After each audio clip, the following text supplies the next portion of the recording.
আরজি করা ঘটনা তোমরা সবাই অন্তত এখন জেনে গেছো যে সেখানে কি ভয়ঙ্করভাবে একজন জুনিয়র ডাক্তারকে রাতের বেলা রেপ করে মার্ডার করা হয়েছে, কি নৃশংসভাবে।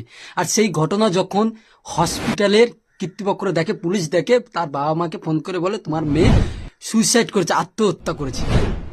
200 মিটার দূর থেকে বুঝে যায় যে কার মাথায় হেলমেট নেই, কার লাইসেন্স নেই একটা বাইকের।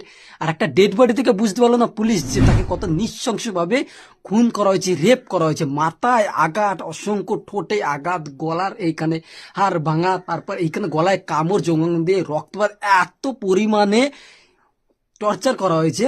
তারপর কিভাবে এইটা সুইসাইড হতে পারে? এটা একটা কি প্রশ্ন না? কাকে বাঁচাতে চাইছে এরা? এরকম নৃশংস যারা কাজ করেছে অসুরের মতন, তাদেরকে এখনো পর্যন্ত শাস্তি না দিয়ে তাদের কি বাঁচানোর চেষ্টা হচ্ছে?